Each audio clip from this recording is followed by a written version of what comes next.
Good evening বন্ধুগণ।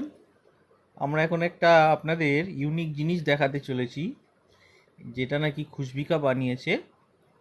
হ্যাঁ, এটা আপনি চন্দননগরের লাইটিংয়ের সঙ্গে একটা মিল পাবেন। ঠিক আছে, সেটা হচ্ছে একটা মুভেবল জিনিস। দেখুন, এই মেয়েটা একটা টেবিলে বসে আছে, খাবার অর্ডার দিয়েছে একটা রেস্টুরেন্টে। ওপরে এইগুলো কিন্তু লাইট, এই যে এগুলো হচ্ছে লাইট। ঠিক আছে, লাইট, ঝুমুর ঠুমুর এসব, এটা স্টার।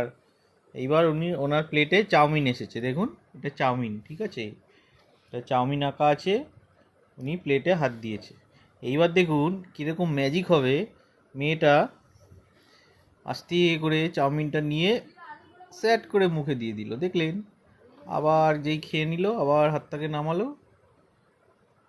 ঠিক আছে, আবার চাউমিনটা মুখে দিয়ে দিল, দেখলেন? আমাদের বাড়িতে এখন নতুন শিল্পী এসেছে, যে চন্দননগরের এই ব্যাপারগুলো ভালো মতন রপ্ত করতে পেরেছে। বাহ, কুডোস কুডোস, সাবাস। ওকে, টাটা বন্ধুগণ। আবার যখন অন্য কিছু খাওয়া দাওয়া কিংবা অন্য কিছু দেখাবো, আবার আমরা আসবো। ঠিক আছে, টাটা।